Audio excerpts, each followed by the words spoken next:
Hello friends, welcome to education सभी का स्वागत है। फ्रेंड्स, हम एक वीडियो और एक चैप्टर के सीरीज में आप सभी का स्वागत है। फ्रेंड्स, यूपी पेट के लिए हम एक वीडियो में एक चैप्टर कंप्लीट करवाते हैं जो यूपी ट्रिपल एससी द्वारा प्रीवियस ईयर में पूछे गए महत्वपूर्ण क्वेश्चन होते हैं। तो आइए हम स्टार्ट करते हैं। देखिए, हमारा आज का टॉपिक है वैदिक सभ्यता। इसके पहले हमने सिंधु घाटी सभ्यता को कंप्लीट कर लिया है। यदि आप नहीं देखें हैं तो आप जाकर उस वीडियो को देख सकते हैं। तो देखिए, हमारा पहला प्रश्न है, उपनयन समारोह से क्या तात्पर्य है। तो अब उपनयन समारोह क्या होता है?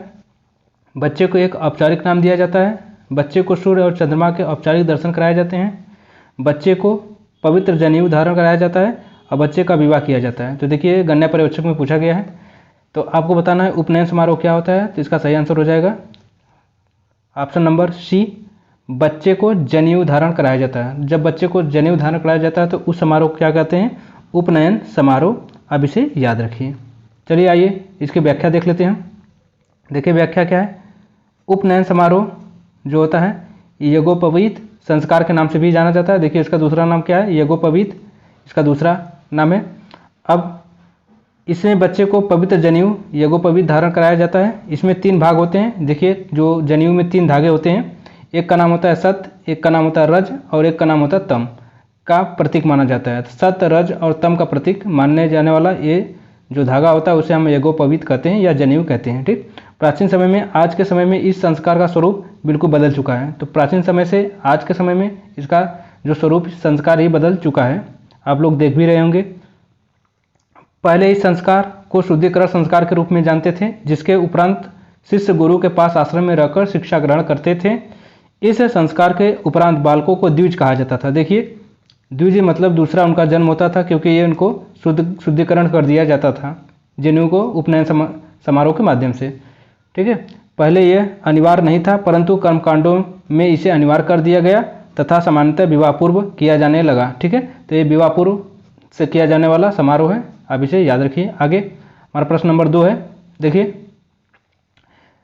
सत्यमेव जयते महाकाव्य कहाँ से उद्धृत है, मतलब कि सत्यमेव जयते कहाँ से लिया गया है। तो आपको बताना है जो सत्यमेव जयते जो है, जो हमारा आदर्श वाक्य सत्यमेव जयते, ये कहाँ से लिया गया है।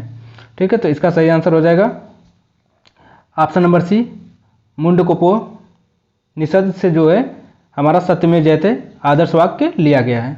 ठीक है, अब आगे हम देखते हैं, इसकी व्याख्या देख लेते हैं। देखिए, सत्यमेव जयते मुंडकोपनिषद से लिया गया है। इसी उपनिषद में यज्ञ की तुलना टूटी नाव से की गई। आपसे एक मोस्ट इंपॉर्टेंट क्वेश्चन आ गया, क्या कि मुंडकोपनिषद में जो है टूटी हुई नाव की तुलना किससे की गई थी, किस उपनिषद में। तो आपको बताना है मुंडकोपनिषद में टूटी नाव से तुलना की गई है। ठीक है, इसे भी बताना है क्योंकि एग्जाम में एक क्वेश्चन पूछ सकता है।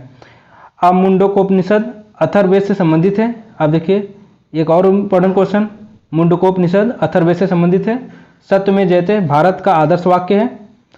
सत्यमेव जयते उत्तर प्रदेश के वाराणसी स्थित सारनाथ में 250 ईसा पूर्व मौर्य सम्राट अशोक द्वारा बनाए गए सिंह स्तंभ के शिखर पर स्थित है या अंकित है। इसका अर्थ होता है सत्य की सदैव विजय होती है। तो आप सत्यमेव जयते का मतलब समझ गए, कहाँ से लिया गया है। तो वाराणसी स्थित सारनाथ के अशोक स्तंभ से लिया गया है और इसका मतलब होता है सत्य की हमेशा जीत होती है। ठीक है, आगे आते हैं। प्रश्न नंबर हमारा अगला है। देखिए, वेदों के गद्य प्रकरण क्या कहलाते हैं। तो आपको बताना है जो वेद है, वेद के गद्य प्रकरण मतलब गद्य में जो लिखा गया है उसको क्या कहते हैं। संहिता कहते हैं, आरण्यक कहते हैं, ब्राह्मण कहते हैं, उपनिषद कहते हैं। तो देखिए, इसको हम कहते हैं ऑप्शन नंबर बी सही हो जाएगा हमारा, ब्राह्मण। तो वेदों के गद्य प्रकरण को क्या कहते हैं या गद्य में लिखे जाने को क्या कहते हैं, ब्राह्मण कहते हैं। ठीक है, आइए इसकी व्याख्या देखते हैं। देखिए, वेदों के गद्य प्रकरण ब्राह्मण कहलाते हैं। वे वेदों के गद्य भाग होते हैं। ठीक है, वेदों के गद्य भाग को क्या कहते हैं, ब्राह्मण कहते हैं, जिनके द्वारा वेदों को समझने में सहायता मिलती है। इनके द्वारा क्या होती है, तो वेद को समझने में सहायता मिलती है। अब देखिए, एक शब्द आता है आरण्यक। आरण्यक क्या होता है, आरण्यक शब्द का अर्थ वन में लिखा जाने वाला। ठीक है, आरण्यक का मतलब होता है कि वन में लिखा जाने वाला। ठीक है, इन्हें वन पुस्तक भी कहा जाता है। इन्हें जंगलों में रहने वाले सन्यासियों और छात्रों के लिए लिखा गया था। उपनिषद क्या होता है, उपनिषद देख लीजिए, ब्राह्मण जान गए, आरण्यक जान गए। अब उपनिषद देखते हैं क्या होता है। उपनिषद शब्द ब्रह्म विद्या या आत्म विद्या का प्रकाशक है। उपनिषद शब्द 3 शब्द उप नि सद के संयोग से बना है। उप मतलब निकट, नि मतलब होता श्रद्धा, सद मतलब बैठना। अतः उपनिषद शब्द का अर्थ हुआ शिष्य का गुरु के निकट उपदेश प्राप्ति के लिए श्रद्धा पूर्वक परमत्व का गूढ़ उपदेश सुनने के लिए बैठना। ठीक है, तो उपनिषद का अर्थ इतना ये सब होता है, इसे आप पढ़ लीजिए। ये वेदों के अंतिम भाग होते हैं, इन्हें वेदांत भी कहते हैं। तो ये वेदों के अंतिम भाग होते हैं कौन? उपनिषद, और उन्हें वेदांत भी कहते हैं। तो वेदांतों की संख्या कितनी होती है? 6। ठीक है, आप इसे नोट कर रख लिए, एग्जाम में पूछा जाएगा कि वेदांतों की संख्या कितनी होती है? 6। अगला हमारा प्रश्न है, निम्नलिखित में से कौन सा ज्ञान के सिद्धांत पर बल देता है? तो देखिए, ज्ञान के सिद्धांत पर कौन बल देता है? तो योग दर्शन, सांख्य दर्शन, वेदांत दर्शन, उपनिषद। ठीक है, तो हमारा कौन देता है? तो देता है ऑप्शन नंबर डी, उपनिषद। ठीक है, उपनिषद जो है ज्ञान के सिद्धांत पर बल देता है। आगे देखते हैं, देखिए इसकी हम व्याख्या देख लेते हैं। उपनिषद हिंदू धर्म का महत्वपूर्ण श्रुति ग्रंथ है। तो अब देखिए उपनिषद क्या है? एक श्रुति ग्रंथ है। ये वैदिक वांग्मय के अभिन्न भाग हैं। इसमें परमेश्वर, परमात्मा, ब्रह्म और आत्मा के स्वभाव और संबंध का बहुत ही दार्शनिक ज्ञानपूर्ण वर्णन किया गया है। दुनिया के कई दार्शनिक उपनिषद को सबसे अच्छा ज्ञानकोश मानते हैं। ये संस्कृत से जुड़े हैं। 17वीं शताब्दी में दारासिकों ने उपनिषदों का फारसी अनुवाद सिर-ए-अकबर के नाम से कराया था। मोस्ट इंपॉर्टेंट क्वेश्चन आपसे एग्जाम में पूछे जाएगा कि दारासिको जो है उपनिषदों को फारसी अनुवाद में किस नाम से कराया था? तो सिर-ए-अकबर के नाम से कराया था। किसके? सिर-ए-अकबर के नाम से दारासिको ने 17वीं शताब्दी में उपनिषदों का फारसी में अनुवाद कराया था। किसमें? फारसी में अनुवाद कराकर सिर-ए-अकबर नाम दे दिया। ठीक है, इसे ध्यान में रखिए, एग्जाम में पूछा जा सकता है। आगे हमारा अगला क्वेश्चन है, ऋग्वेद में निम्नलिखित में से किस देवता की सर्वाधिक महत्ता का वर्णन है? अब देखिए आपसे पूछा जाएगा ऋग्वेद में, जो हमारा वेद है ऋग्वेद, उसमें देवता का सर्वाधिक महत्ता किस देवता की दी गई है? तो देखिए इसमें दी गई है ऑप्शन नंबर बी, इंद्र देवता की सर्वाधिक जो कि नाम आया है, या सर्वाधिक इनकी महत्ता का वर्णन किया गया है। तो आइए हम व्याख्या देखते हैं। देखिए ऋग्वेद प्राचीनतम वेद है, जिसमें 10 मंडल, 1028 सूक्त और 10,580 ऋचाएँ हैं।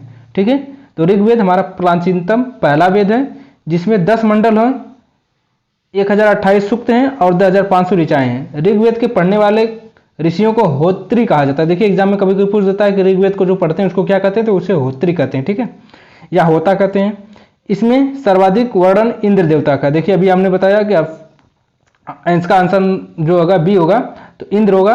ठीक है, तो सर्वाधिक वर्णन किसका है? इंद्र देवता का। इंद्र के लिए जो है कि 250 तथा अग्नि के लिए 200 ऋचाओं की रचना की गई है। ठीक है, तो इंद्र को वृत्तासुर या हंता या सुरभिद या पुरंदर या सोमापा, मदवान आदि नामों से घोषित किया है। देखिए आपको एक और महत्वपूर्ण इसमें से प्रश्न क्या मिल गया? पर्यायवाची। आपकी पर्यायवाची, इंद्र की पर्यायवाची देखिए आपको क्या मिली?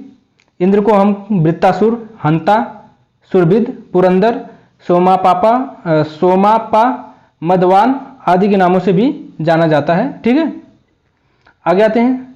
अगला हमारा है प्राचीनतम वेद कौन सा है? तो आपसे पूछा जाए सबसे प्राचीनतम वेद क्या? तभी हमने पहला आपको बताया कि जो हमारा सबसे प्राचीनतम वेद है, पहला वेद है, ये ऋग्वेद है। कौन है? ऋग्वेद। तो ऋग्वेद हमारा जो है कि प्राचीनतम और पुराना वेद है। तो देखिए कनिष्ठ सहायक में पूछा गया है। तो इसी तरह इंपॉर्टेंट क्वेश्चन है जो आपके एग्जाम में पूछे जा सकते हैं। यूपी TSSC इसी जगह से क्वेश्चन उठाएगी, अब इसे याद रखिए। देखिए ऋग्वेद आर्यों का सबसे प्राचीन ग्रंथ है। इसकी रचना जो है कि संभवतः सप्त संधव प्रदेश में हुई थी, मतलब सिंधु घाटी सभ्यता के समय हुई थी। जब सिंधु घाटी सभ्यता बीत गई तो उसके समय हुई थी। इसके वेदों का संकलन महर्षि कृष्णद्वैपायन या वेद व्यास ने किया था। ठीक है, तो आपसे पूछा जाए ऋग्वेद का अगर आपको देखा जाए संकलन किसने किया, तो वेद व्यास ने किया है। ऋग्वेद के काल के संबंध में विद्वानों ने मतभेद है। बाल गंगाधर तिलक जो कहते हैं, बाल गंगाधर तिलक वैदिक सभ्यता का आरंभ 6000 ईसा पूर्व मानते हैं, जबकि याकोबी जो है कि 4500 ईसा पूर्व से 2500 ईसा पूर्व, और मैक्स मूलर का मत है कि ऋग संहिताओं का काल 1200 से 1000 ईसा पूर्व तक माना जाता है। तो देखिए इसमें मैक्स मूलर का ही माना जाता है। ठीक है, मत, तो यही सर्वाधिक मान्य मत है। तो आपको केवल याद रखना है इसमें ऋग्वेदों का सबसे प्राचीनतम ग्रंथ कौन है? तो ऋग्वेद है। ठीक है, आर्य का।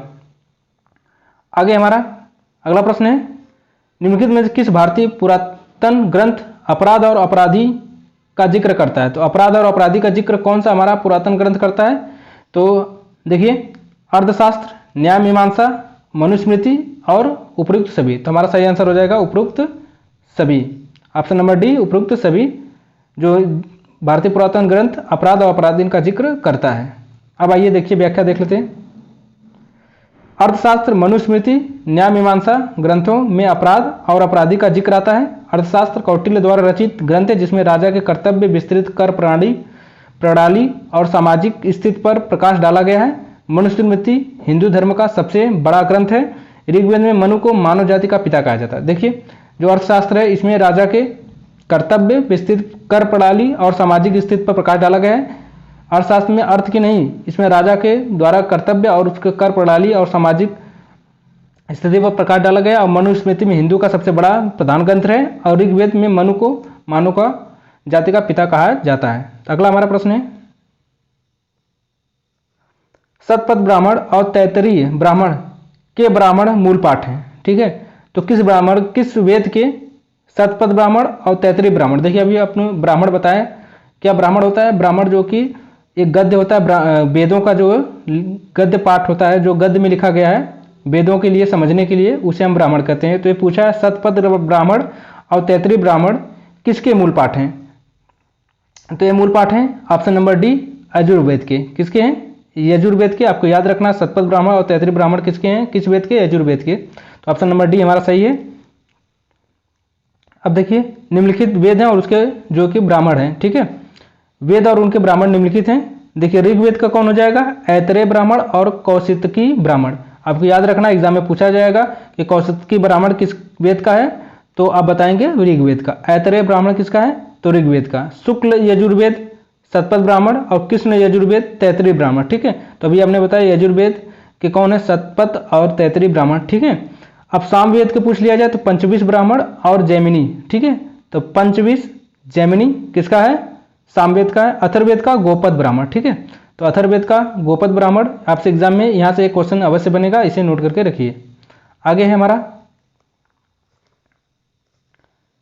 अगला प्रश्न है, ऋग्वेद में निहित गायत्री मंत्र किस देवता से समर्पित है? अगर आपसे पूछ लिया जाए जो गायत्री मंत्र है वे ऋग्वेद में किससे संबंधित, किस देवता? अग्नि से, इंद्र से, मारुत से, सावित्री से। तो देखिए, इसका सही आंसर हो जाएगा हमारा जो गायत्री मंत्र है सूर्य, आप कहते हैं ना सूर्य के लिए मंत्र बनाया गया था, तो सूर्य से संबंधित है। सूर्य किसका पर्यायवाची? सावित्री। तो सूर्य का पर्यायवाची सावित्री होता है, जिसे याद करिए। ठीक है, तो ऑप्शन नंबर डी सही हो जाएगा। किस देवता के लिए? तो सावित्री। ठीक है, सावित्री मतलब सूर्य के लिए। चलिए इसकी व्याख्या देखते हैं।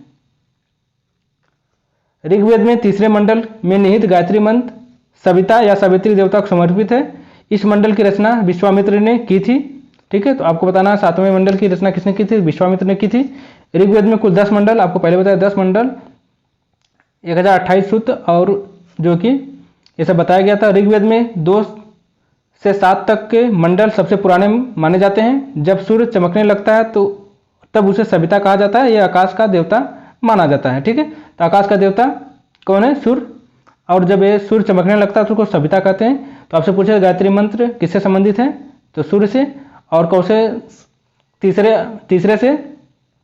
तीसरे मंडल में स्थित है। ठीक है, इसे भी नोट करके लिखिए। आगे अब देखिए, हमारा अगला प्रश्न है, सर्वाधिक प्राचीन पुराण कौन है?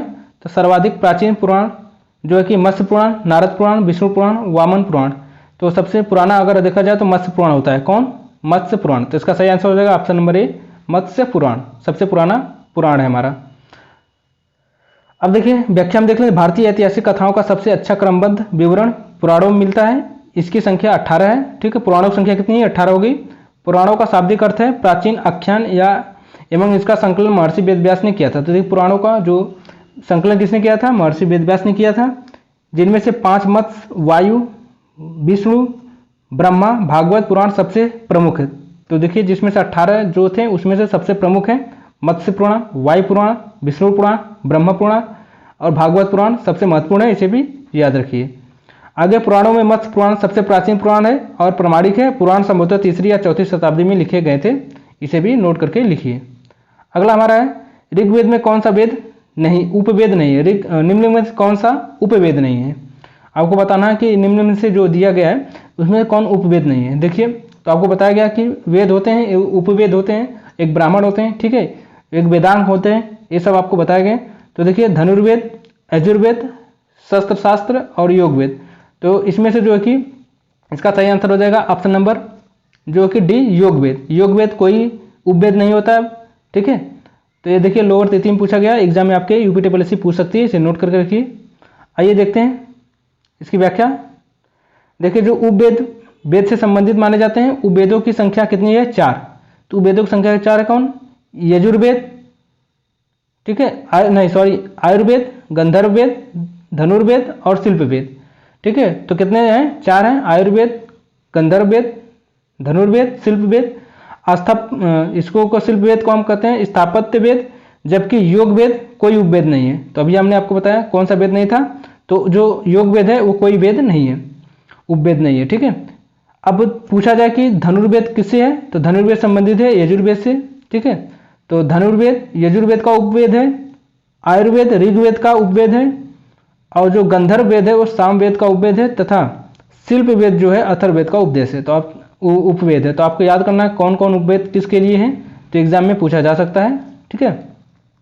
अगला हमारा है, देखिए, वैदिक देवता इंद्र किसके देवता हैं? आपसे पूछा जाएगा जो वैदिक देवता थे इंद्र, वो किसके देवता हैं? हवा के थे, तूफान के थे, वर्षा और चक्रवात के थे, अग्नि के थे। तो इसका सही आंसर हो जाएगा आपका कि जो इंद्र देवता थे किसके लिए थे वैदिक काल में, तो वर्षा व चक्रवात के देवता थे, ठीक है। ऑप्शन नंबर इसका सी सही हो जाएगा। आगे ऑप्शन नंबर सी जो इसका सही है। तो अब देख लीजिए, ऋग्वैदिक लोग प्राकृतिक शक्तियों का मानवीकरण कर उसकी पूजा करते थे। मतलब आपको जो पहाड़ है, नदी है, उसको देवता मान के ही पूजा करते थे। जिस तरह सूर्य को देवता मान के पूजा करते थे, जो प्राकृतिक शक्तियों का मानवीकरण कर इसका पूजा करते थे। देवों की पूजा की प्रधान विधि थी स्तुति पाठ करना एवं यज्ञ में बलि चढ़ाना, ठीक है। आरंभ में आर्यों के प्रमुख देवता वरुण थे, लेकिन ऋग्वेद में रचनाकाल तक इंद्र सर्व प्रमुख देवता हो गए। इंद्र युद्ध का देवता, दुर्ग को तोड़ने वाला पुरंदर। देखिए, दुर्ग को तोड़ने वाला कौन होता है? पुरंदर। तो दुर्ग को तोड़ने वाला पुरंदर था, तथा वर्षा और चक्रवात के देवता माने जाते थे। ऋग्वेद में इंद्र के लिए 250 ऋचाओं की रचना की गई, ये पहले भी आपको बता दिया गया है, ठीक है। अब इतनी चीज़ें याद रखिए। देखिए, ये महत्वपूर्ण प्रश्नों का संकलन था जो आपको एग्जाम के लिए अति महत्वपूर्ण होगा। अब देखिए, एक चैप्टर वैदिक काल खत्म हो गया, अब हम आगे पढ़ेंगे जनपद। क्या पढ़ेंगे? जनपद को पढ़ेंगे। अब तो एक टॉपिक आपको कवर कराया जा रहा है जो आपके यूपी पेट के लिए अति महत्वपूर्ण होंगी। तो वीडियो कैसे लगा लाइक कीजिएगा, चैनल को सब्सक्राइब। मिलेंगे नेक्स्ट वीडियो में, तब तक के लिए जय।